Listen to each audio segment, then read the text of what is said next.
Welcome, guys, to How the Frack We Got Here, a show that takes the news and events of the week and try to make sense out of it all. I'm your host, the most Will Buchanan, and on this show, we simply are all about the facts. There are plenty of news stations out there that simply want to do anything short but inform you. Here at How the Frack We Got Here, that's all we believe in. We go up to the left, we go up to the right, we go up to the middle of independence. We go after all sides because there's more than one side of a story to everything. And you need to know it all in order to actually formulate your own opinion. And that's what we try to do here at How the Frack We Got Here. Thanks for listening, and hold on. It's going to be fun. All right, guys. Today's date, June the 15th, 2023. Yes, June the 15th, 2023. It's definitely a late night edition. And this is How the Frack We Got Here, a news podcast that's dedicated to give you all the information allowed to make up your own mind for yourself.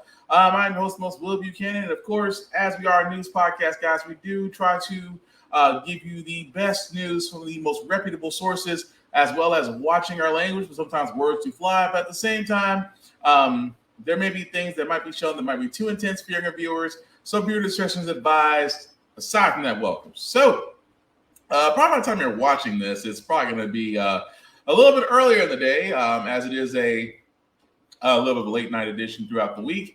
But still, we have news. Yes, we have news. At the same time, guys, I would be remiss, honestly, at this point, that if you had told me on my bingo card of 2023, I never thought I would hear the words Donald Trump, second time, an indictment with 37 counts. Long ass phrase. I get it. I would have never expected that. But yet, here we are. Now to a day that will be unprecedented in U.S. history. Donald Trump expected to become the first current or former president to be arrested and arraigned on federal criminal charges. He's expected in a Miami courtroom within the next 3 hours. Rena Roy reports from outside the courthouse. It's a day that will be recorded in history books. Former President Donald Trump scheduled to be arrested and arraigned this afternoon on dozens of federal criminal charges in this Miami courthouse. Trump touching down in Miami Monday. He has remained defiant, insisting he won't drop out of the presidential race, even if he's found guilty, telling radio host Howie Carr, I just say not guilty. I didn't do anything wrong. Trump is facing 37 counts, accused of storing classified documents at his Mar-a-Lago resort, some found in a ballroom, storage room, and even a bathroom. Federal prosecutors say the documents contain some of the nation's most sensitive secrets, including defense and weapons capabilities, America's nuclear programs, and plans for possible retaliation in response to a foreign attack. In their indictment, federal prosecutors allege Trump knew he was not authorized to keep the documents, but did so anyway, even allegedly obstructing the investigation by moving dozens of boxes to hide them from his own lawyers and the FBI. The former president already fundraising off of the indictment and calling on his supporters to protest, some from both sides already showing up at Trump's Miami hotel. So I'm here honestly just to show solidarity and support for my president. I think what they've done to him over the past 6 years was disgusting. We know what this con artist from New York has gotten away with. Enough is enough. He needs to pay. Local police joining forces with the Secret Service and U.S. Marshals to beef up security around town. We're taking this event extremely serious. We know that there is a potential of things taking a turn for the worst, but that's not the Miami way. Officials say that there are no credible threats of violence. Trump is expected to be arraigned here at 3 o'clock this afternoon. Rena Roy. Crazy, right? Who knew? 37 counts. 37 counts that he has already pled guilty to at this point. Let me tell you something, ladies and gentlemen. When the Department of Justice and the FBI take you to court, there is a 99.9% chance the evidence they have against you is overwhelming. Now, again, does this mean anything? Yes, because this is a federal case. The previous case where he was accused of raping a woman was a civil case in which he lost. Now, because civil case by our Constitution standards, it does not disqualify him for running in the 2024 campaign. However, in this case of the stolen documents that he thought he could have because he thought he could basically declassified things because he didn't read the Constitution when he first became president, that's federal. Where in that case, if he is found guilty of those crimes, not only will he probably be seeing a lengthy jail sentence, he can no longer run as a presidential candidate in the next year's election. Hence why the good old friends over at Fox News, and I know, before you guys start, I usually don't look toward Fox News' way. We've already seen that they are not a news station. They are an entertainment network. There's no one over there that is credible nor journalistic. But in this sense, I just decided, let me just look in the madhouse that is Fox News, and let's see if they're reporting it correctly, or are they doing the Trump spin cycle? Let's start with the only black woman pretending she's white outside of Stacey Dash. Is this all really about forcing Trump out of the race? Alina Habba is one of the president's attorneys, and she joins me now. Great to see you. We've been together 2 nights in a row, pre-unsealing of the indictment and now. And I want to get your take on why you think it's all happening. Is it, in fact, to keep him from running? 100% they are afraid of Donald Trump, and they should be. He is leading in the polls, and every time they hit him, he just gets up and hits them harder. It is frightening. If you are a Comey, Pelosi, or a Schumer, and you are sitting there in the justice system, as Ray is, and you are not turning over documents that indict a current president, and Donald Trump could take you out. That's got to be frightening for them. But you know what I know? He didn't do anything wrong. We have our day in court, and this indictment is completely one-sided. It is their story. It is who they want to put up, and they take a grand jury of people. They show them their own evidence, and they come after the greatest president we've had and the 47th president. That is what they're doing. That is what they're doing. They're taking away your right to vote, and that is a very scary time for our country. We saw the president today shake up his legal team a bit, and I know that you're not representing him on this case, but you are close to the former president in your legal advice nonetheless. What can you tell us, if anything, about how different this is going to be as a team compared with how it was even 24 hours ago? I think when any indictment comes down, you have to assess what the best strategy is. The more information you have, the better. So he's going to select people that everyone thinks is best suited for this case. Now we have some color to it. You have to remember, when there's a grand jury, we don't have details. We don't know what the charges that they're bringing are. We don't have the people with those particular experts. Okay, so let's just stop there because, number one, it is a Trump lawyer that is doing exactly what she's paid to do. Spin the media, go to a safe site like Fox News and say that everything is bullshit, everything is a lie. They're out to get him. And you should have known it was bullshit when you heard he's the greatest president ever. And that he's selecting his legal team. You know, because Trump always selects. I know I'm a smart person. I pick the smartest people because I'm the smartest person I know. So I pick the best people. Okay. Yeah. Much like the same people that were either indicted, arrested, in jail, or did jail stints. Or 2 of them that actually turned state's evidence against you. But he picks the most best people. And I know what you're thinking. It's his lawyer. His lawyer is supposed to talk about him. Well, let's go to other Fox pundits, Gottlieb, who decided that he was going to talk about Trump. And again, we shouldn't be surprised. The Orange Menace is heading to court again. Donald Trump landing in Florida earlier ahead of his federal appearance in Miami. Set for tomorrow, he'll be arraigned and formally charged with 37 federal accounts for allegedly mishandling classified documents. Trump wasting no time hitting back.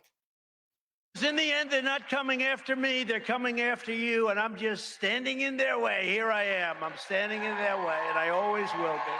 The ridiculous and baseless indictment of me by the Biden administration's weaponized Department of Injustice will go down as among the most horrific abuses of power in the history of our country. This vicious persecution is a travesty of justice. It's amazing watching Harold nod along with this. The media is cheering on the indictment, but are also worried that a Trump-appointed judge will crash the party. She was selected fair and square, whether you like that or not. And the reality is, in a case like this, the public won't have confidence whether she acquits or convicts. I haven't had this much fun reading anything since I read 50 Shades of Grey. Right. We're also dealing with a judge who has been known to give favorable, who was appointed by Trump and has been known to give favorable rulings. The most significant evidence in the indictment, because of course I read it gleefully. Yeah. You've said that Trump is Nixon on steroids. How so? Nixon at least had some sense of shame. And Obama's former wingman, Eric Holder, thinks Democrats should impeach Trump a third time if he wins. The notion that you could have a trial, defendant be convicted, somehow win the election, be sworn in as president, or whenever it happens, that seems inconsistent with our notion of fairness, of the rule of law. At that point, I would hope that an impeachment proceeding might be considered, not only considered, brought. Oh, can't get enough of that. Can't debate, so let's put people in court. You were upset, Judge, about the way they're painting this Trump-appointed judge. Care to elaborate? Yes, I would love to, and I thank you for coming to me. First of all, wasn't Eric Holder held in contempt of Congress? Yeah, I thought so. But this is classic selective prosecution, Trump derangement syndrome on steroids. Now, let me be real clear on something. They want this judge gone. All right. The decision by the judge as to whether or not she will go is really a personal decision to her. It is a recusal where I and any other judge would say, I feel I can't be fair, therefore it's my call. Now, there is something called a mandatory recusal where they can prove that there is a financial benefit, that you're possibly a part. So let's stop there because, again, I'm trying to make a point here that Fox News, number one, I will keep saying this because it needs to be said. Fox News is not a real news station. They are an entertainment network. They are there to sensationalize and scare your relatives into buying catheters in gold and whatever commercials they play on the network. But as you can see, instead of them actually talking about Trump, what are they doing? They are doing Trump's work for him. They're spinning the story. They are talking from his lawyers who are being cheerleaders. They are talking about the judge who was appointed by Trump, who was sworn in that's going to be over his case. They're talking about the liberal media, but really they're just showing different television stations, MSN and NBC. But at the same time, Fox News is saying, oh, this is a witch hunt. Who else has been saying that? He basically, again, it's like the cycle of Trump watching Fox while Fox watches Trump. And the cycle begins again. Even more so, Hannity, one of the last remaining heads of the former Hydra machine of Fox News, you would think, again, your network has been called out. You yourself are a no-nonsense kiss ass of the brown-nosy variety. And I say that with the nicest term possible. One would think that, hey, maybe you or Laura Ingraham could possibly come up with a reason why not Trump should be concerned. Nope. Instead of actually using logic, they go fanatical. I wish I could make this up. We check in now with the great one. I call him the great one. He's the host of Life, Liberty, Levin. Weeknights, weekends, Sunday at 9 p.m. Top show on the network. The great one, Mark Levin. Mark, I'll just hand it to you. I know you got a lot to say. President Trump is 76 years old. If the Department of Justice gets his way, he will die in federal prison. Just by one of these counts, conspiracy to obstruct justice, which has a 20-year maximum sentence. This is a disgusting mark on American history for the future to come by these bandits in the White House, by the Democrat Party that don't play fair anymore. They don't want to just win elections. They want to take control of this country. They want one-party rule. And they have used the Department of Justice and the FBI to get what they want. Merrick Garland is a mob lawyer. That's what he is. Jack Reed is a rogue Soviet-style prosecutor. The Presidential Records Act is not a criminal statute, and it was never intended to be. The Espionage Act of 1917 was passed under Woodrow Wilson, another corrupt president.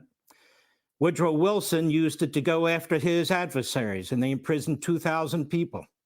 So I suppose over there at the Department of Injustice, and this clown prosecutor spent a lot of time at The Hague They probably figured these laws could be used to try and entrap Trump. All these obstruction issues that they claim, where the former Attorney General, Bill Barr, comes up here and bloviates about it, and all the formers coming on talking about obstruction. They have them on obstruction. There'd be no obstruction issue of any kind, not even in anybody's imagination, had they not criminalized this case.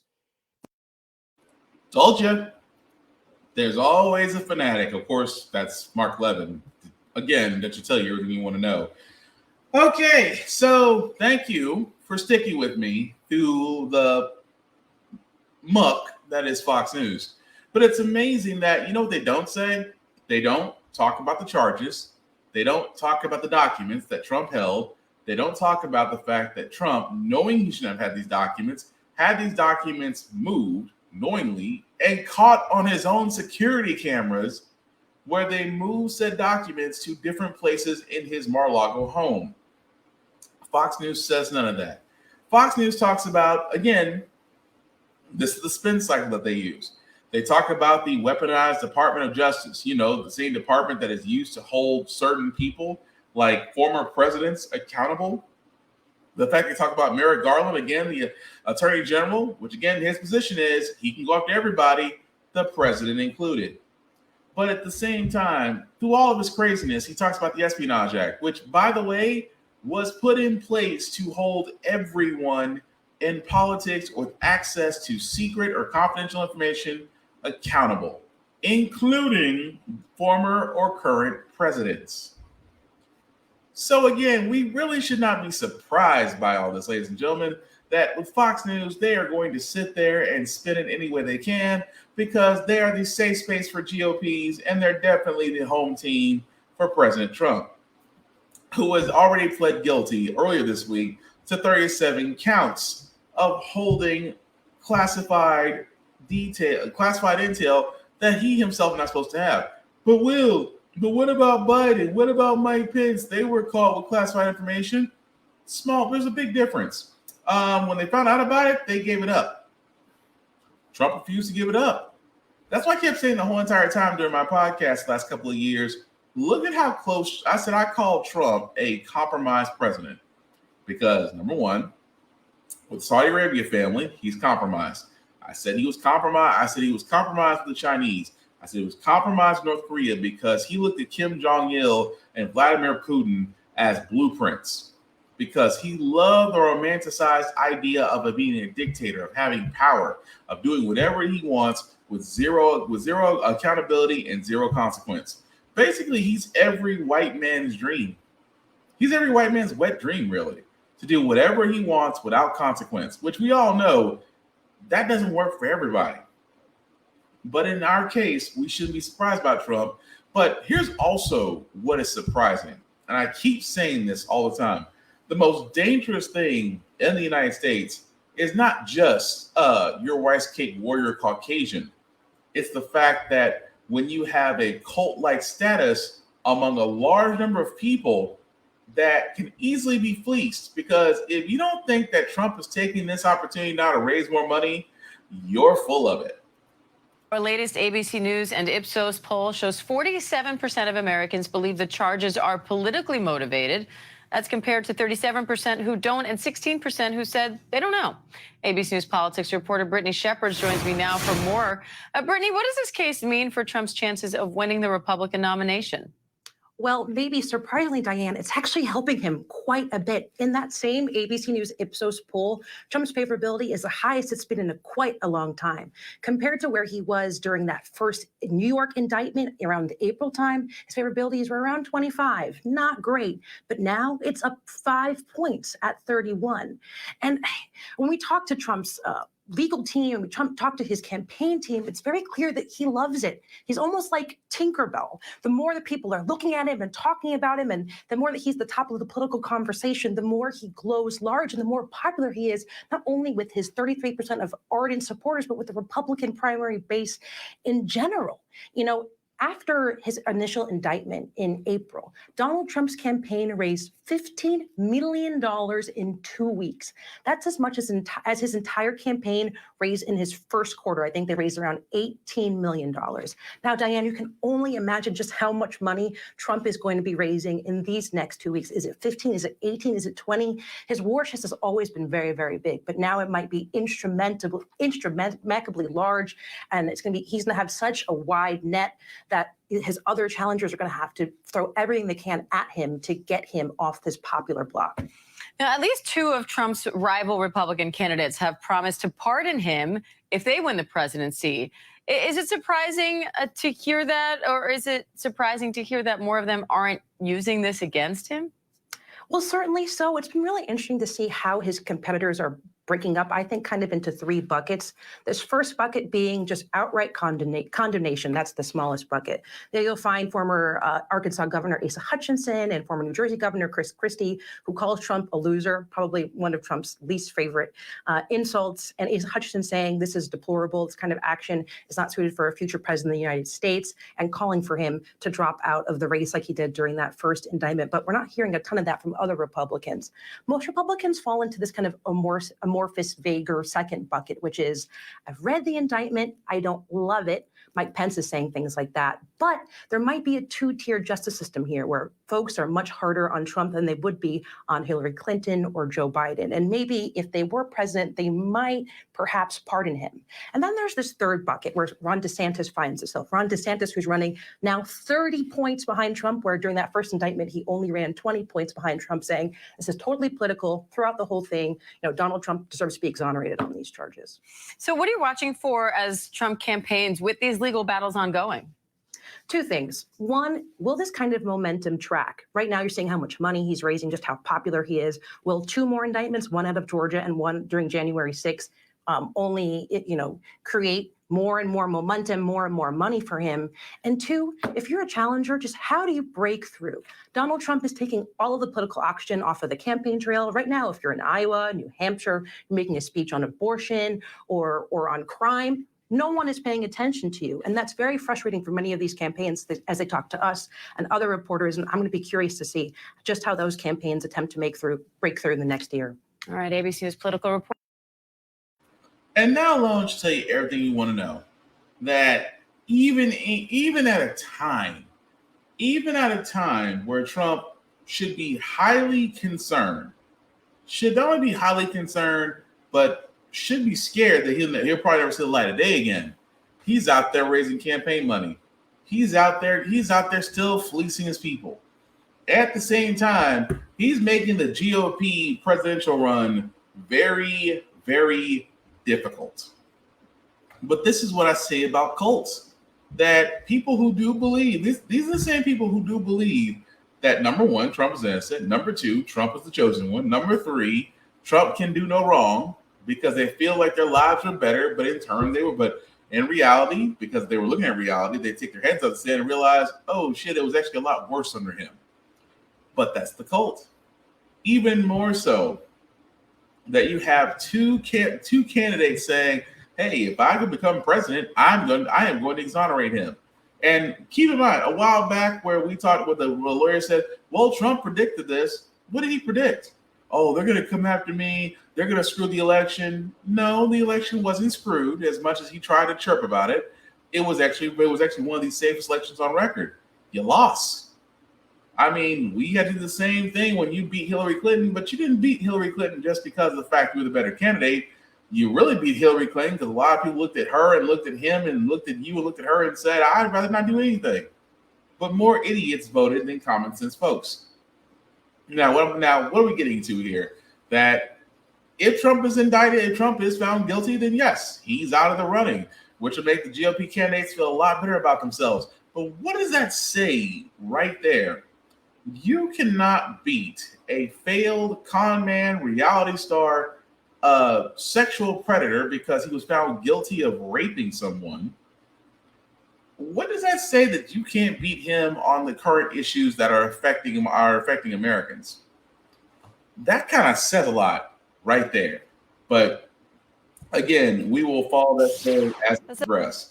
But moving right along, guys, I want to cover this story. I want to cover the next story as well, just because the fact of the matter is, imagine you are a public defense attorney and you are seeing an arrest in progress and you want to do your due diligence and record it. And yet somehow that can get you arrested. I wish I could make this up. Civil rights attorney who's suing the Lexington Police Department for violations against citizens is arrested in the city this weekend after filming, that is, a traffic stop. She's representing a multitude of residents who she says the police department mistreats daily. Rosalind Anderson joins us in the newsroom with the latest. Roz? Jill Jefferson was released today after her fine was waived. Now, she spent 2 nights in the Holmes County Jail on what she calls false charges of failing to comply, disorderly conduct, and resisting arrest. Mississippi civil rights attorney Jill Jefferson embraces Nikki Wade, with whom she shared a jail cell this weekend. Jefferson says she now knows the plight of the clients she's defending in a federal lawsuit against the Lexington Police Department. The attorney says she was arrested Saturday night and threatened by Officer Scott Walters after filming a traffic stop in the town square. I see what you've been through. I see what you've been through. And nobody should have to live like this. Nobody should have to live in a police state like this in the United States of America. Last year, Jefferson's firm Julian filed a federal lawsuit on behalf of clients alleging intimidation, harassment, and unlawful imprisonment by the department. Actress Anjanou Ellis Taylor supports the cause. Right now in Lexington, Mississippi, there are people, Black Mississippians, who are living in a culture of police state terror. How are we going to respond to that? This is the type of atrocities that are happening in this county and in this city every day, and nobody's doing anything about it because the elected officials of this city, they're benefiting from us. Now, Jefferson's court date is July 13th. She's requesting that the Department of Justice investigate the Lexington Police Department. The Lexington Police Chief and Mayor have not responded to my request for comment. Rosalind Anderson. Now think about that for a second. You are a civil rights attorney. You see someone getting pulled over and you decide, hey, I'm going to record. Now, again, there's nothing wrong with recording, folks. I know for some cities, some cities and states, there are some laws concerning recording and two-party consent and things of that nature. But if you're law enforcement, yes, you should be held accountable. But what's so crazy about that is that if you've got nothing to do with it except that you're recording it to make sure that everybody stays honest about themselves, and law enforcement comes after you, what does that say about law enforcement in Lexington, Mississippi? See, that's the thing that I just don't get. I truly believe that if you're law enforcement, you should be subject to being recorded at all times. You're already wearing a body cam. What's a bystander a few across the street from you or away from you is really going to matter to you, because the simple fact of the matter is, if you're doing your job, then you should be fine. But even more so, the fact that they went after her because she was recording. And as you can see, the chief of police and mayor have nothing to say about this. If I were her, I would be suing. And I do mean I would be suing. And I really hope she does. But switching gears for a second, guys, because, GOP had this whole thing about attacks, this whole thing about indoctrination that the LGBTQ plus community is trying to turn or trying to change our children into them, or trying to force their way of life onto us. Again, could not be any more nonsensical. But imagine you are basically trying to follow the rules as an educator. You got a book approved with the school board that you can teach the kids, only to have a few parents get butthurt and complain to the school board, which led to a teacher getting fired because he was accused of teaching critical race theory. I wish I could make this up. Former Charlotte charter school teacher is suing his former employer for wrongful termination. He says the school bent to parent pressure over claims he taught critical race theory in the classroom. Attorneys for Markel Gray, a Black educator, say he used the book Dear Martin during a Black History Month lesson for his 7th grade honors course. This is at Charlotte Secondary School. Now, the novel deals with a teenager's emotions after being racially profiled by law enforcement. His attorney says some parents who are white reportedly complained to school leaders, despite the novel being approved by the administration. The suit alleges the school principal informed Gray his contract was being terminated because of the parental complaints. Gray is suing Charlotte Secondary and its board of directors, saying he was fired in part because of his race. We understand and believe there was parental pressure that affected this decision.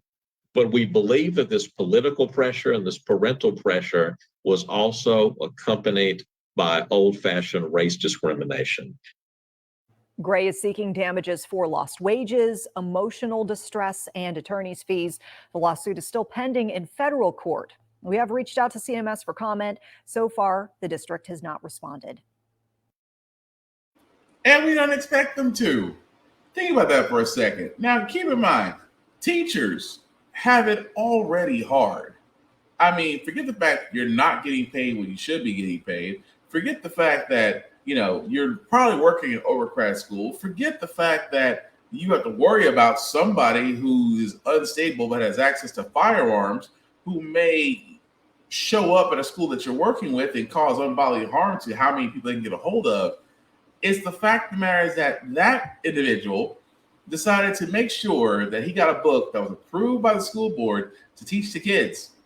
And yet some parents who may not understand the book, or that book wasn't for them, is going to sit there and complain, how dare you teach critical race theory to my child? Dear Martin is not critical. Dear Martin is not CRT. See, here's the thing, and I hate when I gotta say this, because if critical race theory was really taught in schools, there'd be a lot more children who are quote unquote woke than you realize. Critical race theory is not being taught anywhere unless your kid goes to law school, because that's pretty much it. Because America seems, and those in America seem hell-bent on giving this blue skies coming of age story where settlers came to America, did nothing wrong, and just thrived here. That's the lie. I mean, just like the lie about the Civil War and how it started, just like the lie that, 4th of July is for everybody, not realizing that slaves were still around during the 4th of July. It wasn't up until Juneteenth to where a certain place in Galveston, Texas, where Union troops had to ride in to reinforce the fact that the Emancipation Proclamation, which was months ago, to be enforced in the South. That's critical race theory. That I wish we could teach in schools. But to take a book that was approved by the school board and yet some parents still feel butthurt over it, here's my thing to you parents. If you truly believe that you can teach better than the teacher can at the school that your kid goes to, take your kid out and homeschool them. Just do us all a favor. Take your kid out and homeschool them. Because apparently public schooling or private schooling or wherever else they are teaching these things that you feel butthurt about is not for you, it's not for your kid. So homeschool your kid. We'll all be better off for it. Because again, the fact that you have a whole bunch of unqualified idiots out here questioning teachers is the same reason why teachers, especially this one I'm about to show you, who got shot by a 6-year-old and has $1 or $4 million settlement. So what is she doing? She's leaving, as in adios.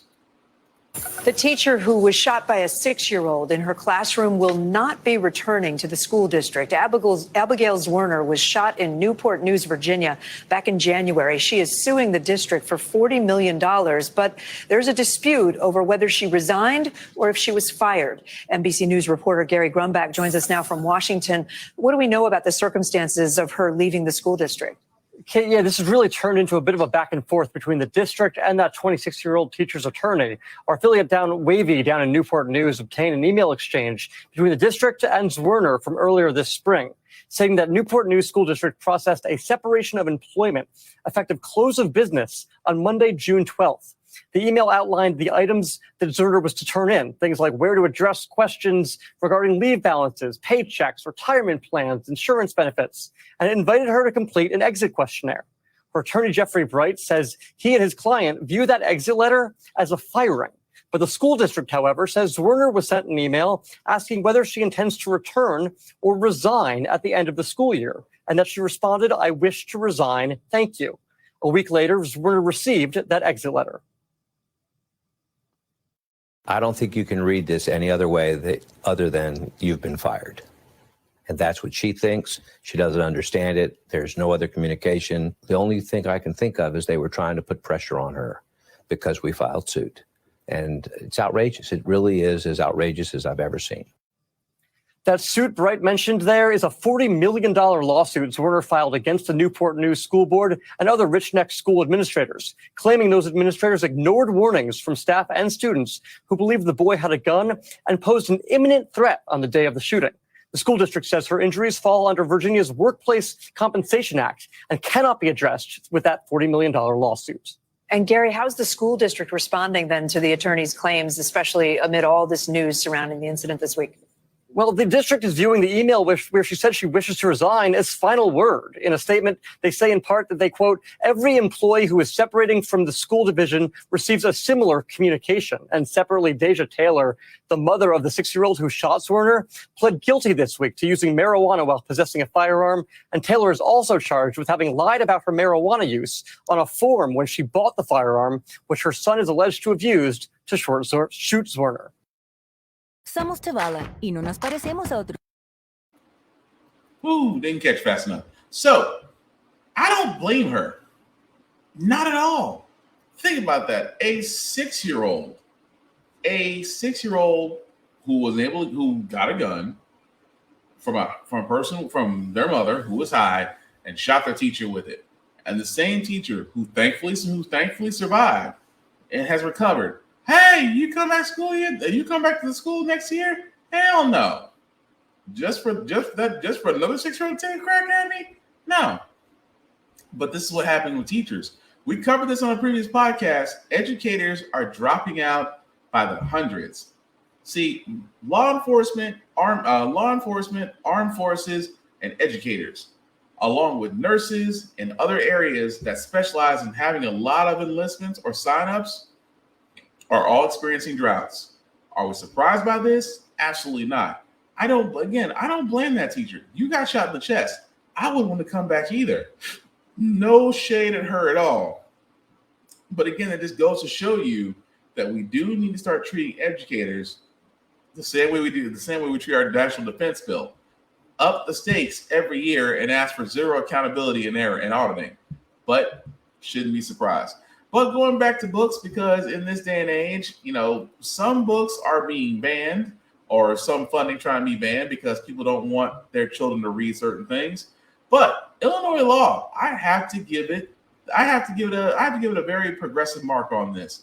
Why? Because a bill that got pushed that is now law that has been signed in by the governor will penalize libraries that try to ban books. There were 67 attempts to ban books here in Illinois. Books about coming of age and mental health. Books about LGBTQ plus kids and teens. Books about the Black experience and racism. Renowned classics like The Kite Runner and To Kill a Mockingbird. This is not the first time in history that we've seen this. The United States has gone through periods of protests against works by authors like Charles Darwin and Mark Twain and J.D. Salinger. The argument for banning books always begins with the claim that it's about protecting the children. And yes, of course, we all want to protect our children, so they're reading age-appropriate material. But banning books from libraries isn't about that at all. Book bans are about censorship. Marginalizing people, marginalizing ideas and facts. Regimes ban books, not democracies.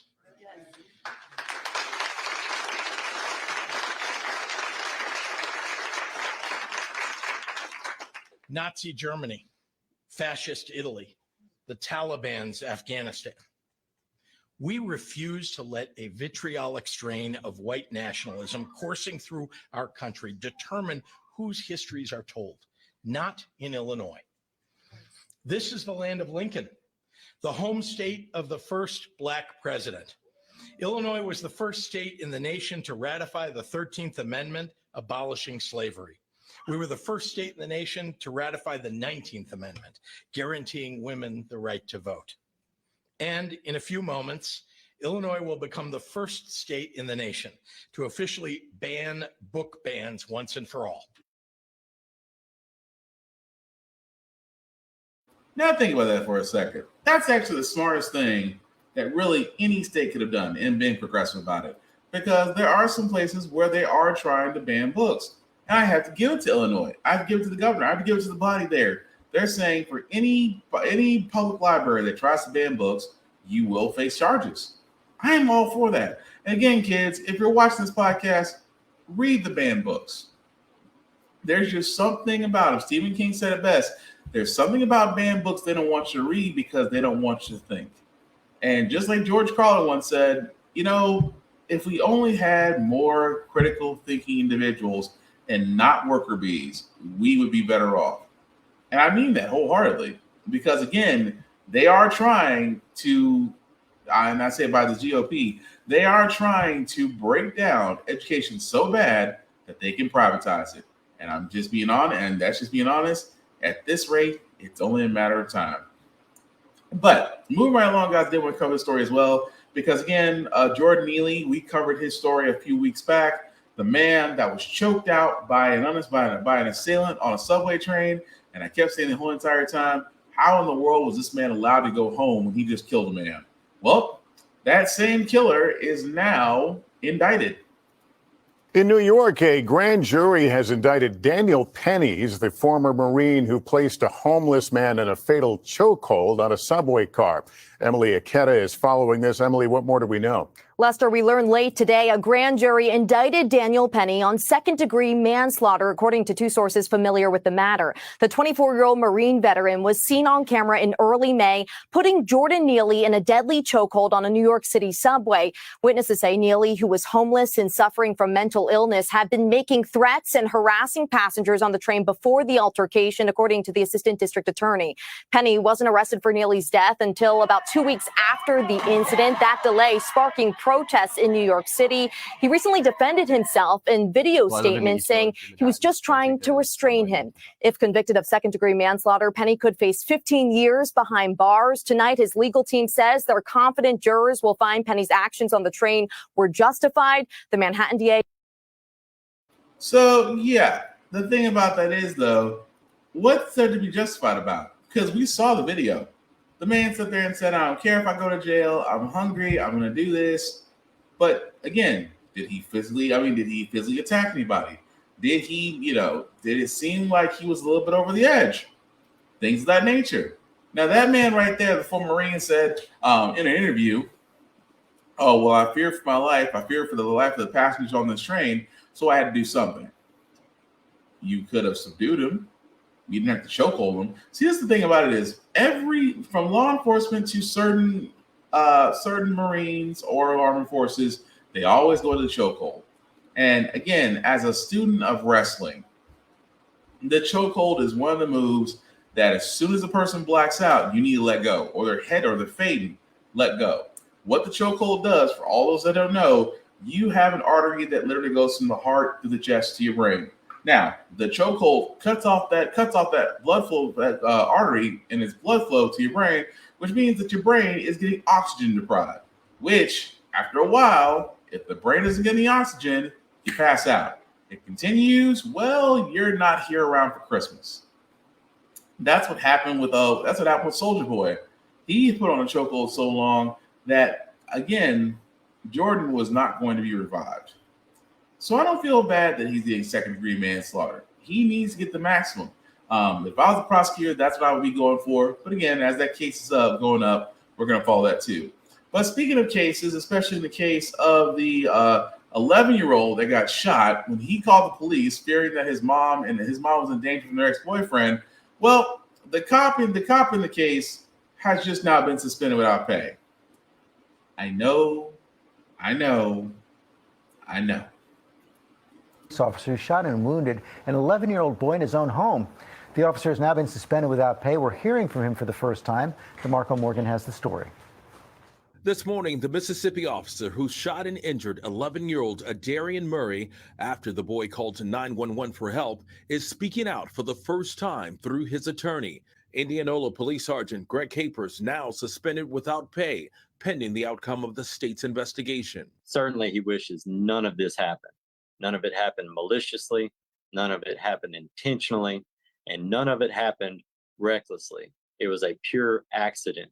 Last month, when I sat down with Adarian, he told me he was awakened by an argument between his mom and her ex-boyfriend and was told by his mom to call police. When police arrived, they ordered everyone in the home to come out with their hands up. I came out doing this. Then, describing that moment, he was shot. It felt like a taser, like a big punch to the chest. His mother rushing to his side. I said, "You're not gonna die, baby. You're not gonna die. Just keep talking." The young boy was hospitalized for 5 days for collapsed lung, a cut on his liver, and fractured ribs.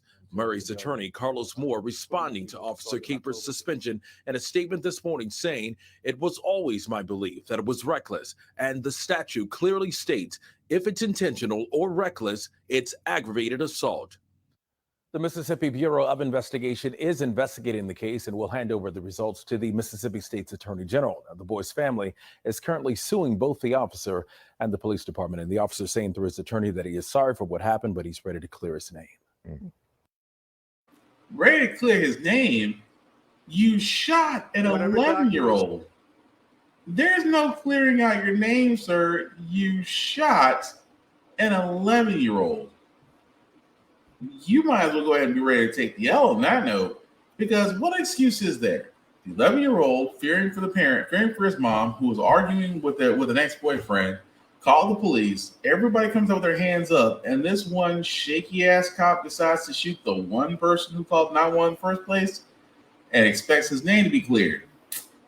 Yeah, I don't think fear for my life works the way for black officers the way it does for white officers.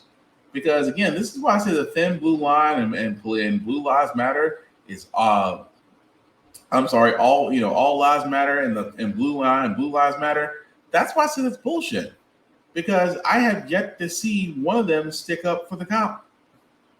I've yet to see one of them stick up with the other law enforcement that I mentioned. I have yet to see any of them stand in solidarity with Cop City in Atlanta. And all lives matter should be right next to them, but that's why I said it's full of shite. As those two slogans were made to make white people feel included when combating Black Lives Matter. Instead of understanding our plight, they want to join it. It's like they're masochists in so many ways. But speaking of masochists, they actually held off on the federal interest rate, as they should have, because again, I think the chairman learned something. Central Bank, the Federal Reserve, is announcing a decision right now as we speak on whether to raise interest rates this month. The Fed has hiked rates 10 times in a row, going back to March of last year. Today's decision comes on the heels of a positive report Tuesday that showed inflation rates have been cut in half from last year's peak. Inflation rose 4% between last May and this May. That's the smallest increase in more than 2 years. So let's start this hour with NBC News business and data reporter Brian Chung. Brian, I know you got your computer behind you. Yeah. You have been tracking this Breaking in it live. real time. So what do we know? Yeah, well, the Federal Reserve has decided to keep interest rates steady in the target range of 5 to 5.25%. Essentially, this is the first time in a year and a half that they've decided not to further raise interest rates. Now, for what it's worth, doesn't mean that they're done here. Fed officials have described this as a pause, as a skip of some sort. And actually, economic projections that came alongside this Fed meeting suggest that they could potentially hike another once or twice this year. We'll have to see whether or not they follow through on that in the remaining meetings. But in the statement, they described the economy as expanding at a modest pace. They said that job gains have been robust, as we saw that jobs report not long ago showing unemployment essentially near over 50-year lows. And they did talk about the banking system as well. We know there were some jitters with the failures of Silicon Valley Bank and also First Republic Bank. The Federal Reserve saying the U.S. banking system is sound and resilient. So again, the Federal Reserve holding interest rates steady. For those that are wondering, what does this mean for my mortgage or my car loan? That's what I was just going to ask. Well, I'll tell you what it means. That as of this moment, before we get to that, it always amazes me how they say, well, the banks and Wall Street are doing all right. Yeah, they're always going to do all right because they're the ones that get the most money from the government. They're the ones that get the bailouts. They're the ones that have been given all these perks. But when it comes to your everyday man, oh no, we have to treat you with more scrutiny. So again, the interest rate, this is how the Fed usually combats rising costs. They make it harder for things to be lent out, borrowed on, or purchased, because they hoped by holding off on spending that we can get our numbers down. Yeah, but here's the problem. Everything has gone up but your paycheck. Seriously. Again, this is why I keep saying the whole entire time, when it comes to inflation, the best way to fix this and unemployment is to pay people a living wage. That's right. Corporations that employ people need to start paying people, because there's no such thing as corporate loyalty, but at the same time, you should be working for $15 an hour or less there.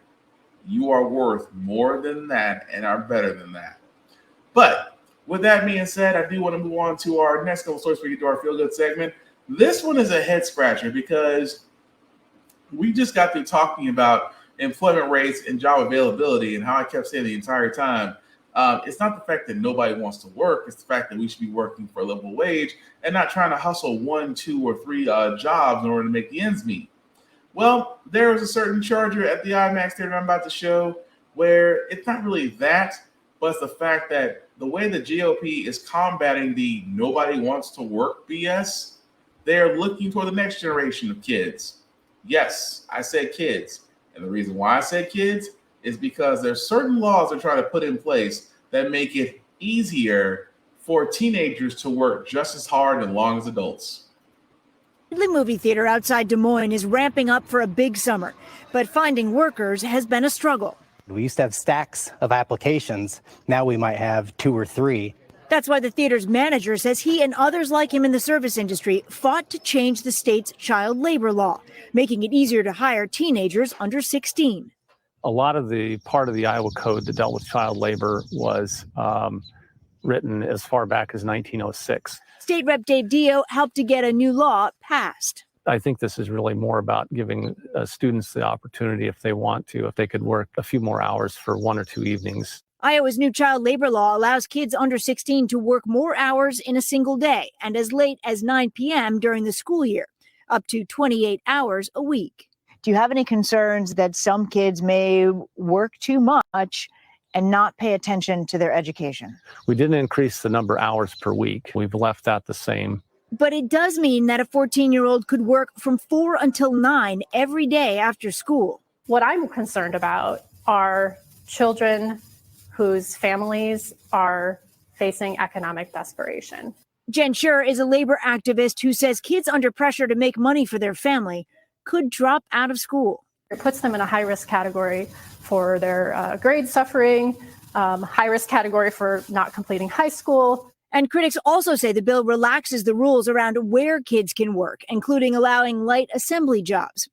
Iowa is not alone. In the last 2 years, 14 states have introduced legislation to loosen child labor laws. 5 have passed it.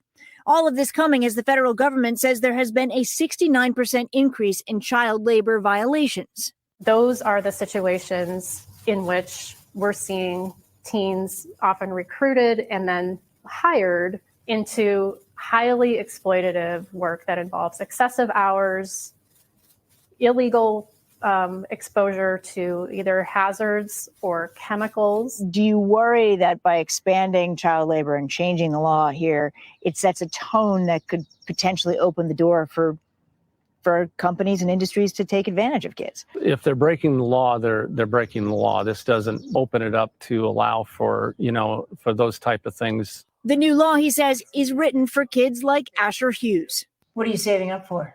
Mainly a car right now. Car? Yeah. The 15-year-old works at that movie theater. I'm fine with him working as much as he wants to work, as long as his grades are up. Does working until 9 seem late to you? No, not really. He doesn't go to bed at 9. I don't know any teenager that does go to bed at 9 or 10. It teaches responsibility, Shelley Hughes says, and the value of money at a time when businesses say they could really use the help. Stephanie Gosk, NBC News, Waukee, Iowa. After an undergrad. Well, here's the thing that always just really bothers me a little bit. how they try to spin certain things. Keep in mind what I just said. The GOP is literally trying to figure out the labor issue. And instead of them saying, hey, we need to pay workers more, they are turning around and saying, let's look at the next generation.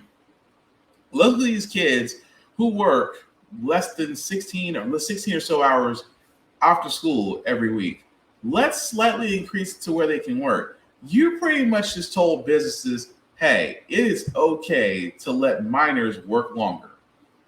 And the nonchalant answer from the representative, hey man, if they're breaking the law, they're breaking the law. But kids are able to work longer. And it's amazing where it's like it's still exposing child labor. That's exactly what it's doing. And keep in mind, it wasn't too long ago that we sat there and covered stories about meat processing plants having kids as young as 11, 12 years old working graveyard shifts, doing the exact same things that people worry about when they relax the child labor laws. I mean, even Sarah Huckabee Sanders from the home state of Arkansas made it easier for minors to work longer as long as they have parents' consent. But they're not addressing the problem in the room, that a lot of these jobs are out there are not paying a living wage. They're not paying more. Matter of fact, some of them are paying less. Some of them are trying to use automation, like having those kiosks in fast food places, because again, they don't want to hire people to take the order, because you have this stereotype that if a person is, I can't imagine someone being paid I can't imagine paying someone $25 to $27 an hour flipping burgers. I can, because everything else has gone up. The argument they always try to sit there and say is, well, if we increase the prices, if we increase the wages of employees, everything else is going up. Well, kind of bullshit, because everything else has gone up and employees' wages have remained stagnant. Oh, let's not forget the minimum wage is still horribly, embarrassingly low in 2023. Still $7.29. That alone is a joke. But that's the GOP's response. Let's bring in child workers because we know they want to work, but we're not going to increase their pay. That alone should tell you everything you want to know and why you should be highly concerned. But moving right along, I do got a little bit of local news, especially from my progressively backward state of Tennessee. Garth Brooks is opening a bar and is okay with all kinds of beer being sold at his new establishment. Of course, somebody's going to feel butthurt about Bud Light. So country superstar Garth Brooks tonight is responding to some backlash he's getting after saying he will serve every brand of beer, including Bud Light, at his new bar in Nashville. And if you're not sure why that's actually news, it should be on a national broadcast that a bar is going to serve Bud Light. Well, it's because of the controversy, the sort of culture war controversy about it. That's after Bud Light partnered with a trans influencer for a social media ad campaign back in April. Here's what Brooks had to say. I'm a bar owner now. Are we going to have the most popular beers in the thing? Yes. Here's the deal, man. If you want to come to Friends and Low Places, come in. Come in with love. Come in with tolerance, patience. Come in with an open mind. And it's cool. Stephen Romo is joining us now. And Stephen, it is notable to hear this from Garth Brooks, who is, of course, known for his country music, right? And when you talk about where some of this backlash against Bud Light has come from, there is a storyline here. Talk us through it.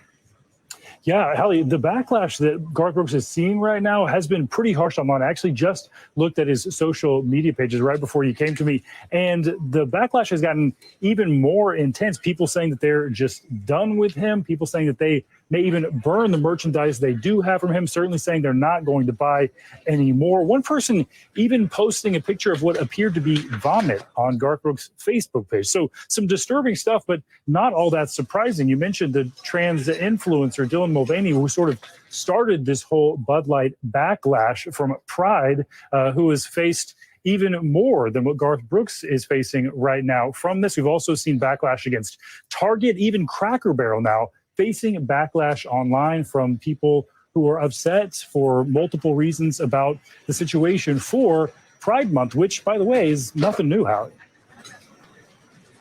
The decision to not boycott Bud Light feels somewhat on brand for Garth Brooks, right? Yeah, it absolutely is. Some people are surprised by that, but if you've paid any attention to Garth Brooks over the past few decades, this should not be much of a surprise. All the way back in 2000, he was part of a concert called Equality Rocks with George Michael, advocating for LGBTQ plus issues long before many politicians who are now champions for those same issues were a part of any of this. He's also, his late sister Betsy was a member of the LGBTQ plus community. A lot of people pointing to that, maybe opening his eyes to the issues of a community that he himself is not a part of. By the way, something that many families experience once they have someone they actually know within the community. And so that's why I give Garth Brooks credit. I mean, aside from the fact that, again, love his music, love the fact that he was probably more of the more experimental country music artist out there going in temporary, but he simply said it best. He said, look, if you want to come to my bar, friends in low places, come with love and come with understanding. Be cool. Have a good time. But if a beer, and this is the part where I gotta say that some rice cake warriors out there, you bleached, you sandpaper castle, you keyboard commandos, there's just something off about you guys. Where if Bud Light decides to do support for a LGBTQ plus person, how does that affect you? I mean, it's just like drag queen shows. If you don't go to Drag Queen Storytime Hour, if you don't go to the drag queen shows that used to be downtown, why does it bother you? I just can't understand. I will never forget when we first covered about the transgender influencer, and that Bud Light sent them cans with their faces on it, and they thought it was the coolest thing. Here comes the keyboard warriors. Oh, well, Bud Light just lost a lifetime fan. I mean, you saw people destroying cases of Bud Light.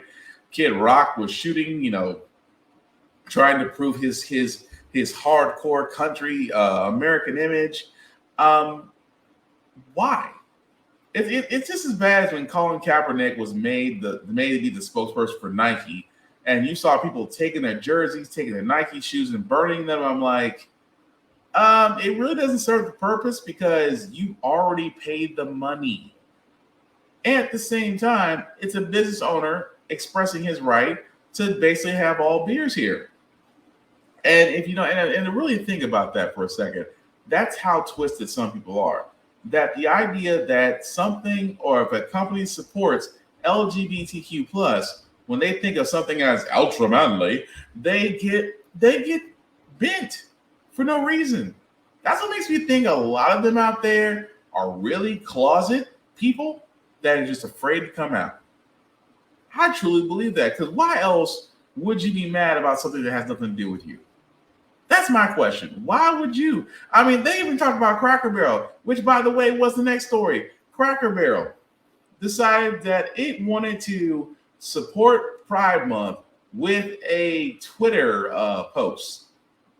But you know what happened when they try to do that? You get stuff like this from Texas Family Project. We take no pleasure in reporting that at Cracker Barrel has fallen.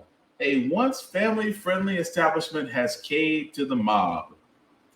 With a name like Cracker Barrel, it's family-friendly, but the people of color were like, ugh, Cracker Barrel. And it looks like every house in the South you avoid when the sun goes down.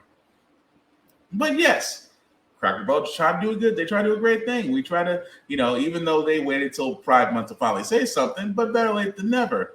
But it amazes me so that you have folks out there that, again, will sit there and say, I will never eat a Cracker Barrel. They support the Pride. They're going to have the Pride flag. They're going to have LGBTQ people in there.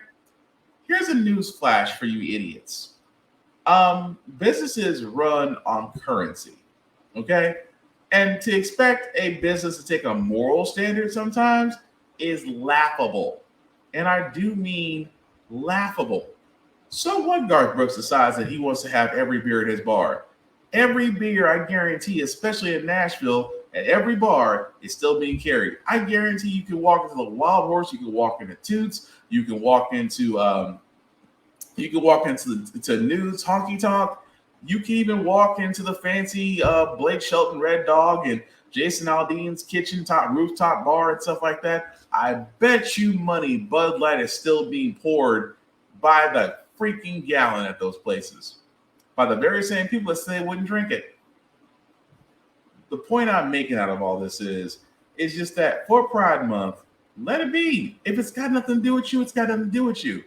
But you, at this point, which I've said, and I find myself saying a lot, the problem is with a lot of people out there is that they don't realize that you can disagree with something and simply not give your opinion. Again, it's just like, to me, it's like same-sex marriage, okay? Why should you worry about what two men do or two women do or two men and two women in a group decide to do all together if it has nothing to do with you? I could care less about same-sex marriages because if two people decide that they want to be happy, more power to them. They should be allowed to do it. Not because of some people, not because they shouldn't be halted, because some people, and that's a small number of you, think differently. The same way with Bud Light and what a business decides to do. Because what a business decides to do is their business, and you have to accept it. Simple as that. Moving right along, guys, we're getting into our feel-good story because usually how the fact we got here, we usually cover a lot of things that are doom and gloom. Sometimes maybe faith, humanity, but hey, it's now Thursday, so we are getting close to the weekend, and we want to send you guys out some good vibrations. And hopefully, with this next story, we'll be able to do this, that. It's a story that we did cover a while back. I want to say about a good year back about a man who worked in sanitation, got his dream shot at Harvard, and now just a few weeks ago was able to cross the line as a Harvard Law graduate. Rahan Satan.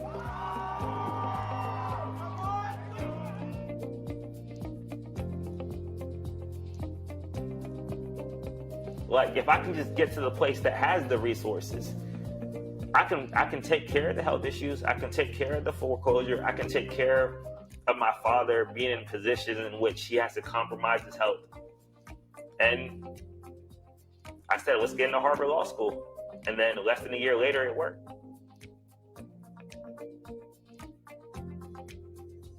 I got accepted to Harvard in March of 2020. My life changed within less than a year. Like in my house now, I was like, welcome to my house. I feel a lot of pride in saying that because I could welcome you into a house that has floors. There's no holes in the ceiling. We have heat. There's no more black mold festering. Like literally everything changed. Satan. In my life was just based off of me being a community-oriented individual, and I got that from my dad. My dad was like, just because you're going through something doesn't mean that's an excuse not to help somebody if you can. And I guess like taking that philosophy on in my life has just continued to like prove that you can be community-oriented and still look after yourself. I mean, props to that young man because again, the fact of getting into Harvard, number one, is amazing in itself.